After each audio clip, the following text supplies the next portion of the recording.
yeah. Brilliant. Yes, I have never actually visited Poland before, and I've wanted to for ages. So I'm looking forward to it. I've booked a nice 4-bed Airbnb. Trying to encourage a couple of people to jump in and spend the weekend there with me. No swinging required. Unless they want to. Yeah, I think Mike Samuels is a bit suspicious of me. I invited him to come over, and he's sort of like, "Oh, I'm not sure, John." You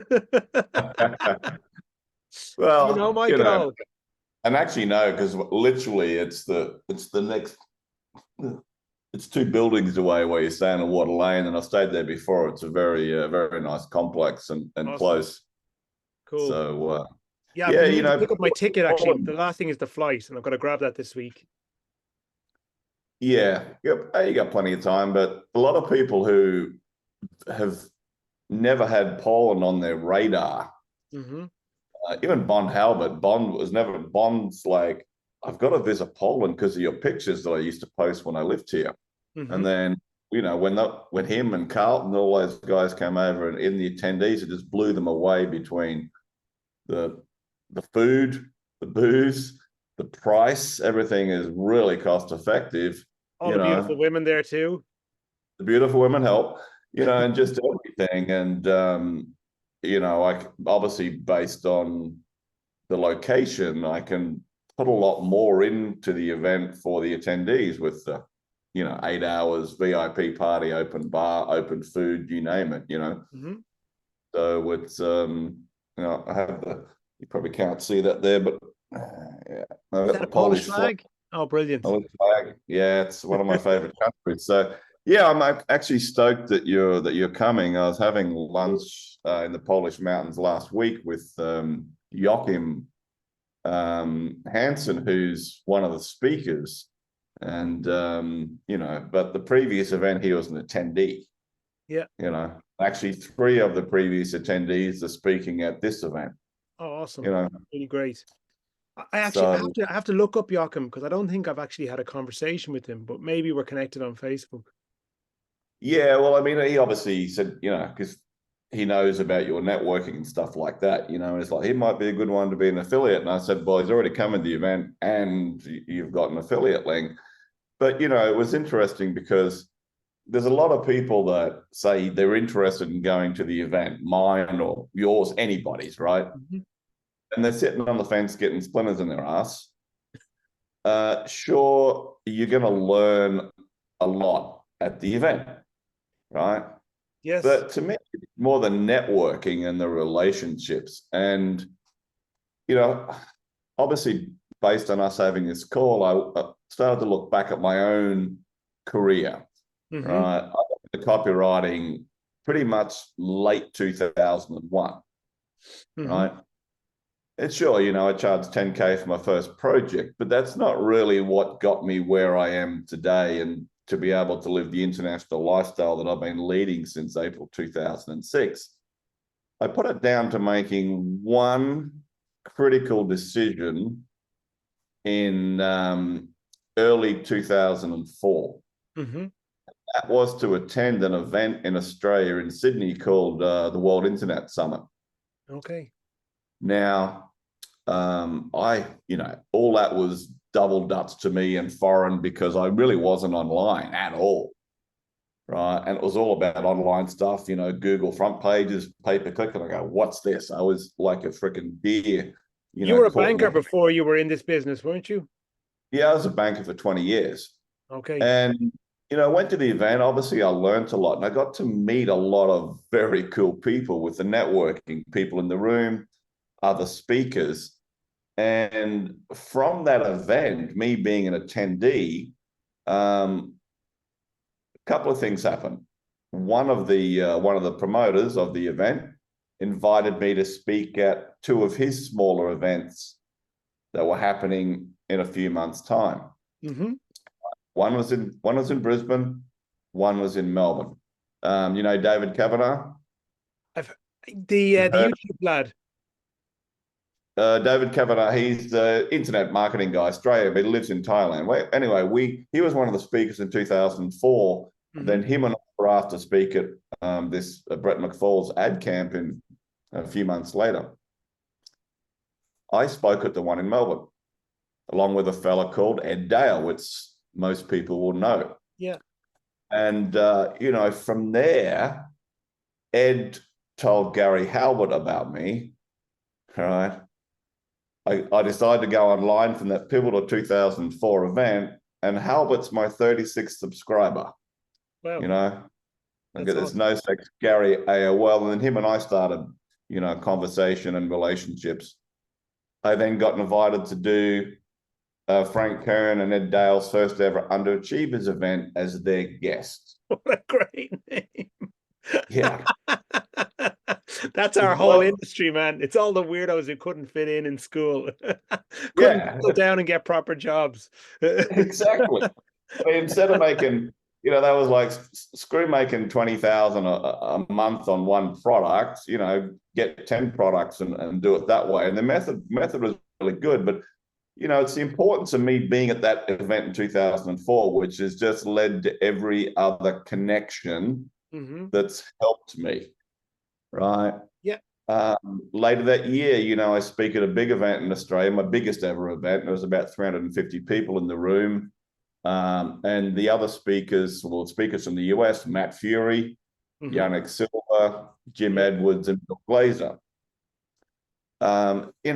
The connections I made from that event, it's just all about being at the right event, networking with people, yes, as well as getting those breakthroughs. That's why, it's I love putting on these events, which they're freaking stressful actually. But if I look back at everything stems from that one decision to go to that initial event, and it's been a domino effect. One of the speakers that spoke at my event for Drayton Bird's 83rd here back in 2019, he attended my first ever Judgment Day event in advertising and marketing in 2005 as an attendee. When you really look back, things happen from being at live events. Well, what you said about the education and what you learn, that's the thing for me is like going to your event or to any event. I mean, it's great that I know you go to an event and you learn something, but from the point of view of what you learn, I couldn't give a shit, to be honest, because I've got enough learning materials in my house, on my computers, on my bookshelves for 10 lifetimes. But the reality is it's about the people. It's about who you meet and the relationships and what comes out of that. And, I know I'm only been in this business, this is my 4th year. And I've gotten a shitload more out of building relationships with people than anything else. Even you deliver a great result with your client, you do get a bit of leverage off it. You can talk about it, and it's great for getting the next client.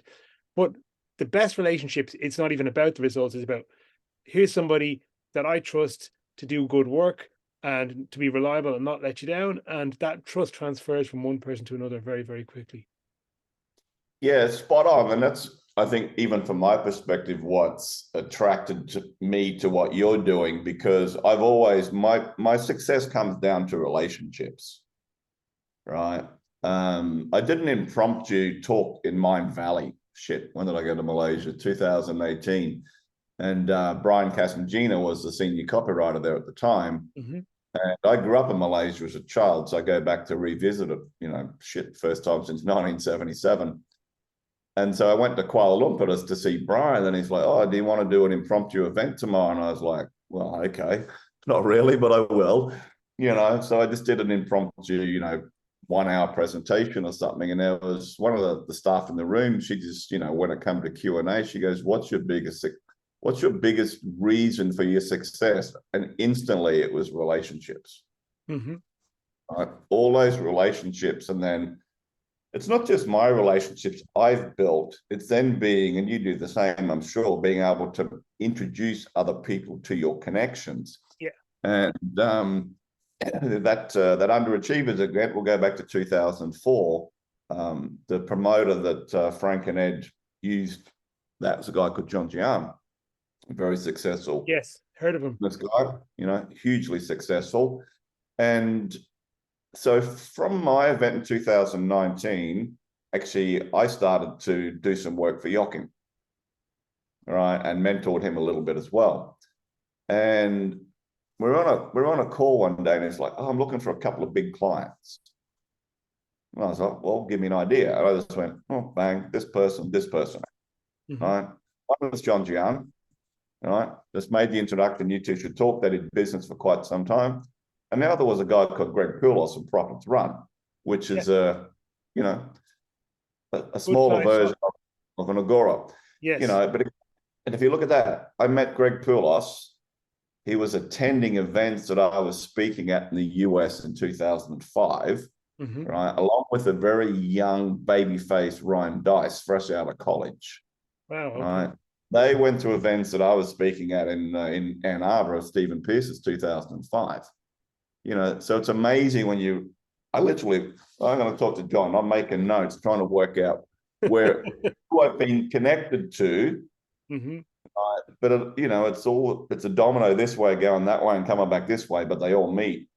And I keep the events tight. I make sure every speaker does deliver freaking value. And yeah, they make an offer. People don't have to buy it, though. There's no love lost if they do or they don't.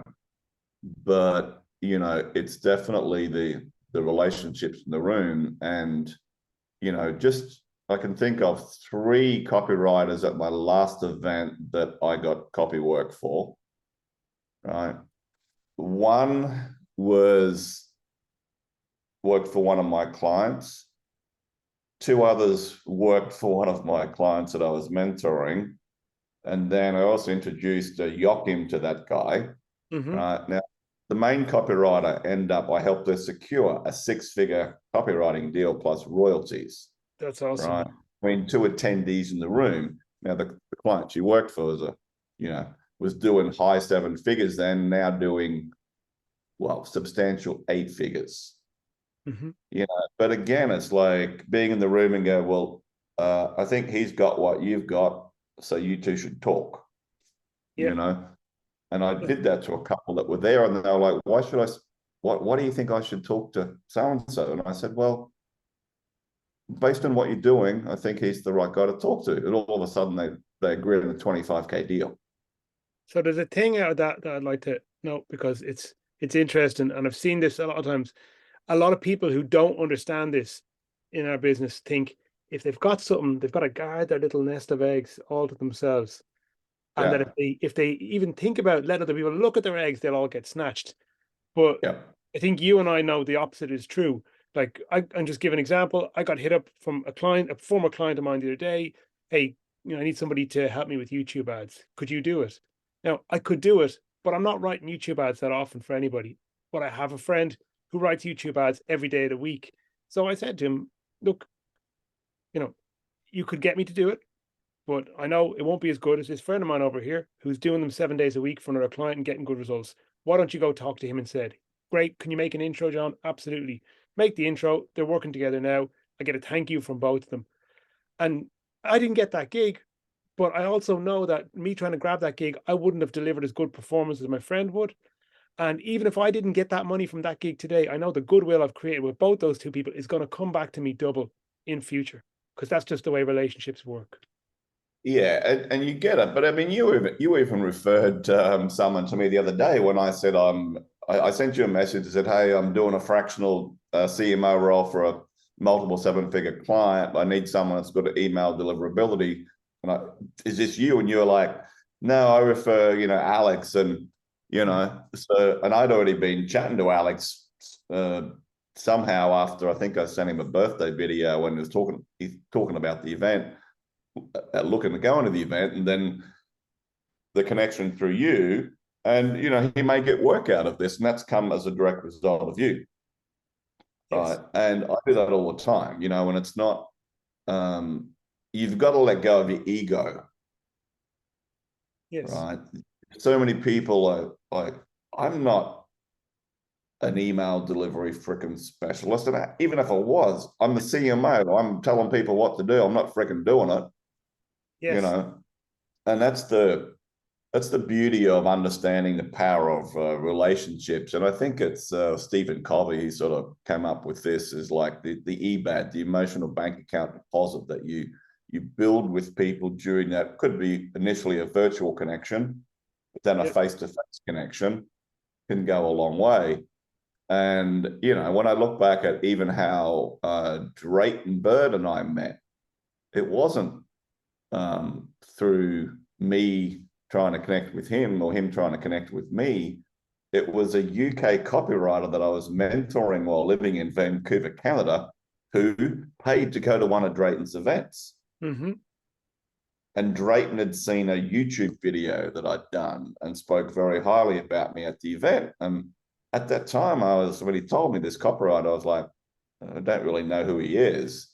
And of course, I Googled, it's like, shit, I'm an idiot, you know, but that's how we connected.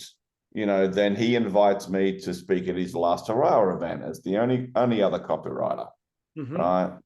I drag him out of retirement to do my event in Poland with Carlton, Caleb O'Dowd, Matt Basek, Bond Halbert, etc., Pauline Longden. Yes. Right.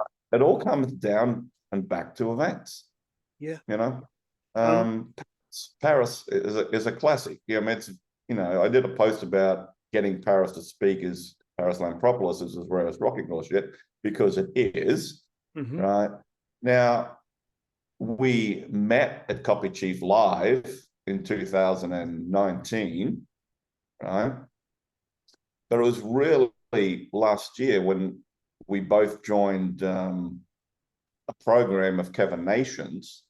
Yeah. Right. And then we become thick as thieves, like seriously thick as thieves. You know, that's how I was able to get him to agree to speak at my event twice. Okay. You know, again, met personally face to face. And it was Pauline, because obviously I knew who he was. Pauline was also at the event, Pauline Longman, the Copy Chief Live. And she's like, because I was her first mentor and he's the last, but still current, you know, so she wanted a picture with both of them. That's how I met Paris. You know, so there's not much footage of him out there as well. He's pretty low key. No, that's an understatement. He's extremely low key. Like, he doesn't even have his picture on his profile. He doesn't like to be tagged in anything. You know, he's very private. But yeah, look, I don't know, you know, the people that may have reached out to you, responded, and they're, you know, maybe it's the investment is, you know, they perceive it as being an expense. It is an investment, right? You just got to be able, you know, got to be able to monetize it. It's tax deductible as well. It's a business conference. Yeah, it's tax deductible. One thing I wanted to say, and you touched on earlier, was about the idea of the selling from the stage. And I think that is a thing that's happened, that events have gotten a bit of a bad name in recent years, because some events, some of the bigger and more kind of commercially oriented, where they're packing thousands of people into the room, are pitch fests where it's just like hammer people, you know, all day long, buy this, just trying to get that credit card. And, you know, while that stuff is out there, it gives the, you know, it sort of maybe tars a lot of people with one brush. Whereas the reality is, like you said, if people come and they make a pitch on the stage and it's a room with a couple hundred people, they're cool with who buys and they're cool with who doesn't buy. Everyone's going to have a chat and a beer together afterwards. It's no big deal. Yeah, and I mean, it's been around a lot longer than what you might think, because the pitch fests were, even when I first started to get on the speaking circuit in 2004, it was rampant. And you know, I got to the point in 2010, and I'd spoken at a big event in London called the Social Media Millionaire Summit. It was like 550 people one Thursday to Sunday and 500 the next Thursday to Sunday. And it was just a blatant pitch fest, right? And I was like, I am not doing any more of these events, because you're selling a copywriting course. It's not like you can just buy someone's software and make 10,000 while you take your first dump in the morning, right? You've actually got to do some work. Holy shit, nobody wants to buy that, you know. And I'm not doing these events anymore. I won't sell people snake oil. I like to sleep at night. And so I'm very, very mindful of my own events that, all right, speakers, you can make an offer if you want to, and there'll be a few people that won't be, right? Deliver content, make an offer, but don't, you know, start going into your sales pitch, you know, at the 25-minute mark. You know, my events are not about that. And that's why all my speakers, I vet them, and I know them personally as well, which certainly helps. Right. And, it's just like, yep, if you think a speaker's got something that going to add value to, and you want to put your hand up with your credit card, feel free. If you don't, no drama. No one's going to think any differently of you, right? But the comments / testimonials I got from the previous event, right, which are on obviously the event page, all talk about the quality of the people in the room, right? The networking, the business breakthroughs. People do have those, right? It's the old, you get one good nugget. Here's what was interesting at my event, last one. Caleb O'Dowd's taken notes. Drayton's taken notes. Matt Basek took more notes than he's ever taken at any event. Right? And he even said to me, and he's put it in the video, it's like, if I wasn't speaking at your event, I would pay to attend, because of who's in the room and who you can connect with. And then obviously you get those couple of nuggets that you can implement in your business, Well, that's the top people are like that. The top people are lifelong students. They're never stopping with the attitude of there's always something more to be learned. Yeah, this is what Carlton said, which I found interesting. I hadn't read this for a long time, but he's like, my friend Trevor really knows how to put on a top-notch show. He not only put together an all-star lineup of speakers, but filled the room with savvy marketers eager to learn and move up a step in their careers. There was no slack anywhere for the entire event. Sessions were tight and informative. The breaks full of hearty networking interactions, and Gdansk is simply one of the gems of Europe, a true adventure combined with marketing breakthroughs. Now, Carlton doesn't give praise easy. Yes. Grouchy old bastard. That's really why we get on to I didn't want to say it, but you can, because you're his mate. I can say it. The thing is, I mean, this, like, people in the US, I think maybe don't realize how much how spoiled for choice they are. But in Europe, there's not as much in terms of good quality, legit events. There's quite a few big things in the UK, but like you said, quite a few of those are just pitch fests. And the other part is like, it's cool that you've got big names coming to speak. But I think for a lot of us that are dotted in different out of the way places all over the globe, like you in Panama, me in a caravan in rural Ireland at the moment. We see all these people online. We have chats with them. We get to know them. We actually develop what I think are real friendships. Like I got Christmas gifts from people I've never met in person this year. I regularly have weird shit show up in the mail that I didn't expect, and have to figure out, like, oh my God, where did this come from? And feel like really grateful. But meeting these people in person is awesome. Like I've been aware of, chatting and engaging with people like Pauline for the last 3 years. Brendan Hopkins is coming along. There's a bunch of other people who said, yeah, I'll see Trevor's thing. And that's for me is going to be like the high point. You get to make the real friendship from what is online. Friendships are real, but it's more, there's nothing quite like getting around a table of people and talking some bullshit. Like, there's just nothing like it. And trust me, when the vodka flows and the Polish do know how to drink their vodka, I mean, Drayton was the first speaker at my last event, and he was still drunk, I'm sure, but he still delivered. And Carlton bailed on the VIP. Is like, he sent me a WhatsApp message, like, Toecracker, you've just like ruined me with the vodka. I didn't force it down your throat, that freaking out fella, But like, it's everyone that came to the last event, there's quite a lot coming again for good reason, right? And as you said, there's people that you've not met in person. We've not met in person, obviously, but we'll get a chance to do that, right? And that's the beauty of it. You just cement that relationship. In my view, when you actually can meet someone face to face and shake their bloody hand and have a beer or a water or whatever your drink of choice is. Yeah.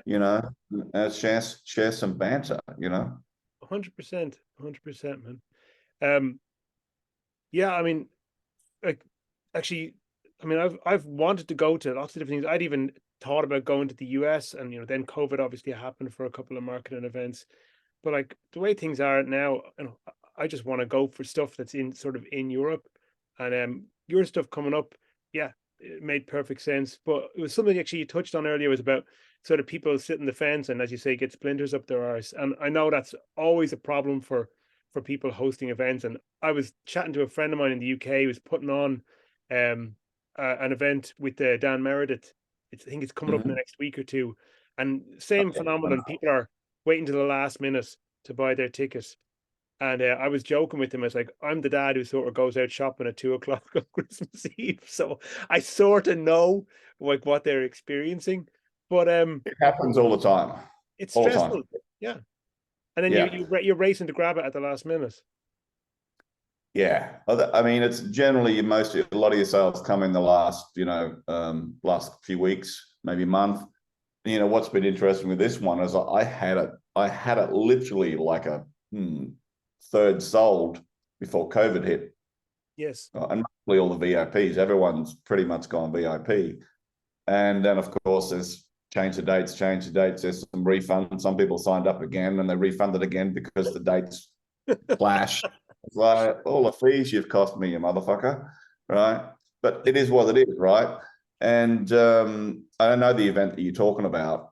And, I'll have people that like the last time and like this one who go, yeah, they'll hear about it afterwards and go, I really wish I should have gone. And if they do go and they don't go, that's fine either way. But don't blow smoke up the promoter's ass if you're not really serious about it. Right, because I want serious people there, because it's important for me as well as every attendee and the speakers. And the reason I keep the size of the group to around 50 max plus the speakers is so that everyone can network. Yes. You either have 100, 200, 300, 500 people, and being a speaker at events like that, you want to get the hell out of Dodge, because you can't take a leak at 2:00 in the morning without someone asking you a question. They'd probably even hold it for if they thought they'd get a discount, but it's just part and parcel with events. But the one thing that is absolutely not going to change is the VIP tickets will sell out fast. I mean, I've just started contacting all the speakers because I get back to Panama on Saturday night. And early Feb's the start of the push, and that will go. The VIP tickets will sell out. There's no doubt about that.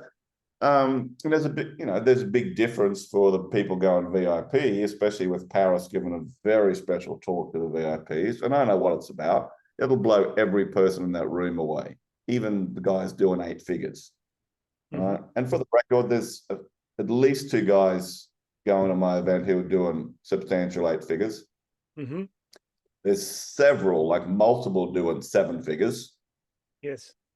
And, people doing good stuff in between, which creates opportunity on the networking side of it, as long as you're not a dick, If you be yourself. As well. And just to touch on it, like, I think so many people in the industry think you have to have like your sales hat on all the time. And it's like, you absolutely do not. In fact, it's the worst thing you can do. Like, that shit's for when you're sitting at your desk trying to sell something to customers and buyers. When you're amongst your I don't know whether the word is peers or basically other people in the industry, that's meant to be dropped. And it's just, let's just have a good time. Let's just talk. Let's just see if we're simpatico. If we get along as human beings, there's a chance we might do some business together. And it's as simple as that. Yeah, look, it is, and one of the I'm going to say, even just like another couple that were there, like they're getting clients from me because of what they do. One attended the event as a VIP plus partner of a mate of mine, who's actually a apartment I'm staying in right now while he's in Colombia. And his girlfriend at the time, I said, well, bring in your girlfriend. Well, she can come to the event and get all the works of VIP treatment, as long as she can be my second assistant, help my assistant. Yeah. And then I got to know about them, and they're getting clients from me, right? Again, they attended an event. Like, it's never going to change. You don't get that experience doing virtual. No. And I've had a few people ask me, are you going to stream it? And I'm like, hell no.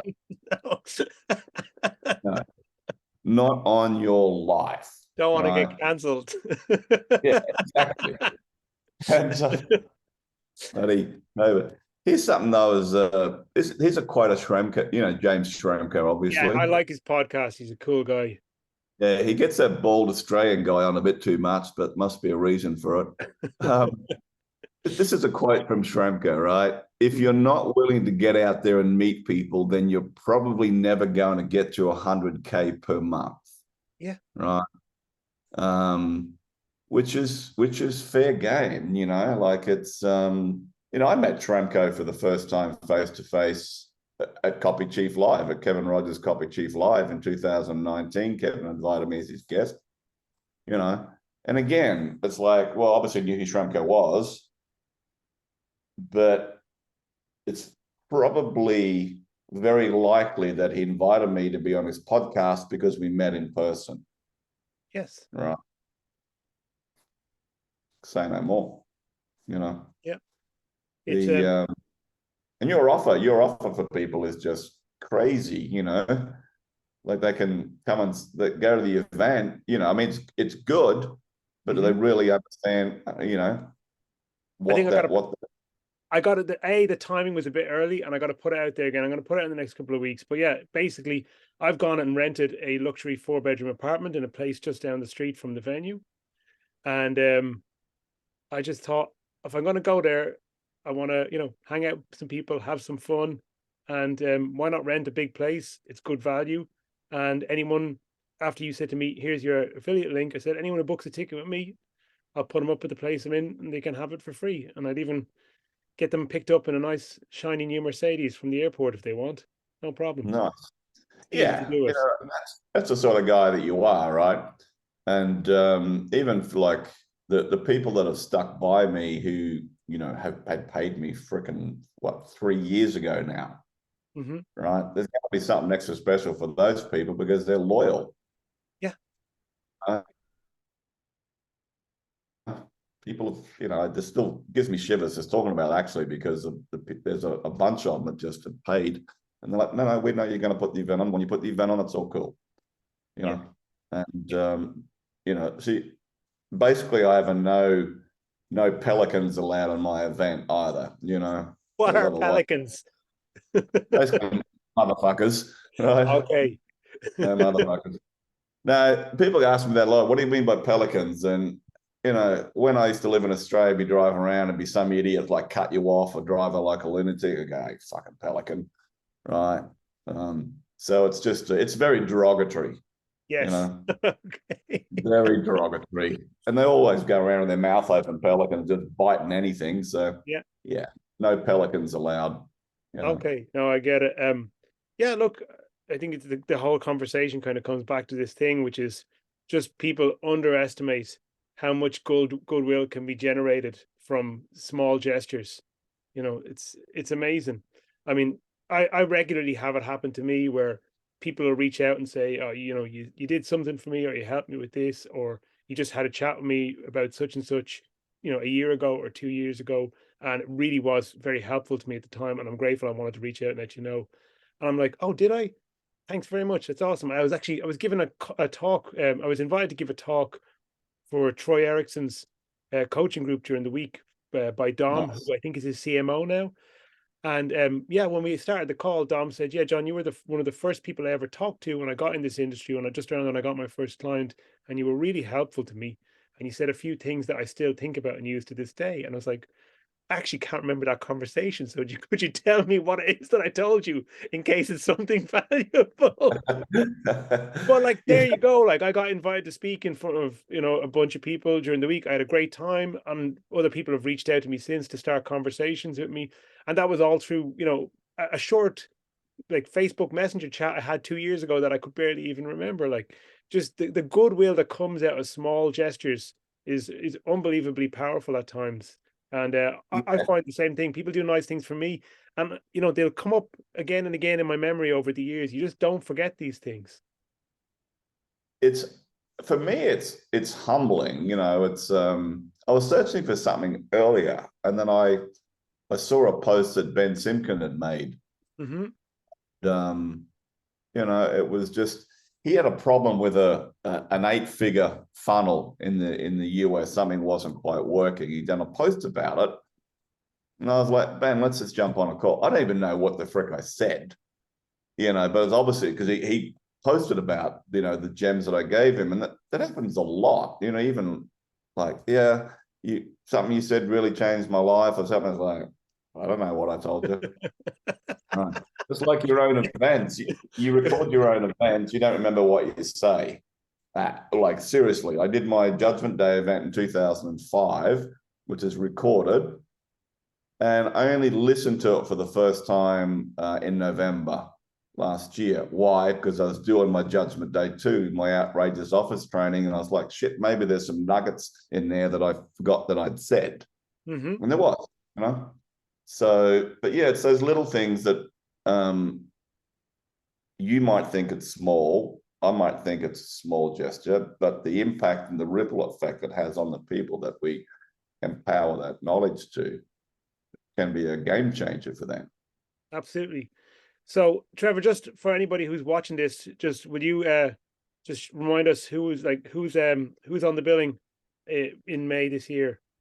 Yeah, well, obviously, you know, Paris Lampropoulos is the keynote. If you don't know who Paris is, just you can't even Google him. You've got to read the Go read sales a book. page now.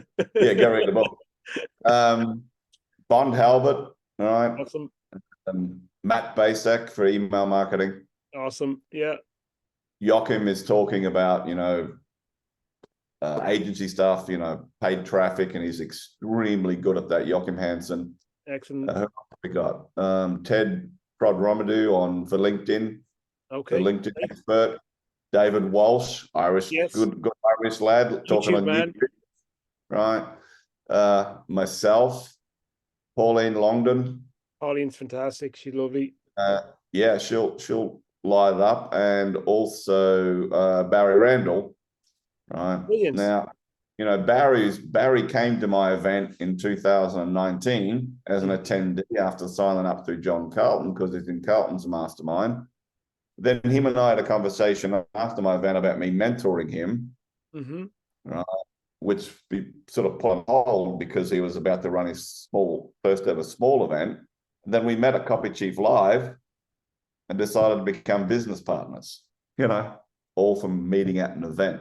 But Barry's a very, very successful businessman with his landscape gardening companies and electrical contracting company. He knows systems, numbers, you know, recruitment very, very well. And, you know, he's doing well into the multiple seven figures in pounds. So he'll deliver a lot of value as well. So there's no slackers. Then those type of businesses, ones that are kind of outside of what we think of as direct response, like taking direct response to those kind of businesses, extremely powerful, because you're going around with a gun where everyone else has a stick, is one part of it. And the other part is there's not a bunch of other, you know, you're not in a pool full of piranhas all trying to eat the same carcass as well. Exactly. Yeah. You know, and you know, and that's been interesting for me as well, because the partnership we have on the landscaping side of it, you know, and you know, getting our landscaping guys to do direct mail and smashing it, you know, which has forgotten millions. So, but again, you know, that relationship and business partnership came from him attending my event and then us attending another event, you know, on the other side of the pond. And just to confirm, it's this year, 2022, from the 16th to 19th of May. It's in Gdansk, Poland. Yeah. So the 16th and 17th of May is general admission. Okay. Right. The 18th of May is the VIP day, and the VIP evening function at a beachfront location, about 20 minutes away from here, Stockport. And there it's 8 hours open bar, 8 hours continuous food. When I say open bar, there'll be bottles of vodka on the table, bottles of gin, bottles of rum, and the wine, and a cocktail bar, and the food never stops. Awesome. On the 15th, on the night before, I'm putting on a pre-event function it's free for the first 40, I think, or for first 30. Smaller version, 3 or 4 hours, open bar, open food. People get to mix and have a drink. And the food's all laid on throughout the event as well. You know, like literally, you're not going to have to put your hand in your pocket, right? Unless maybe you go to dinner yourself on the first night, you know. Great. Everything else is taken care of. Awesome. Well, okay, I'm really, really looking forward to it, Trev. I'm Super excited.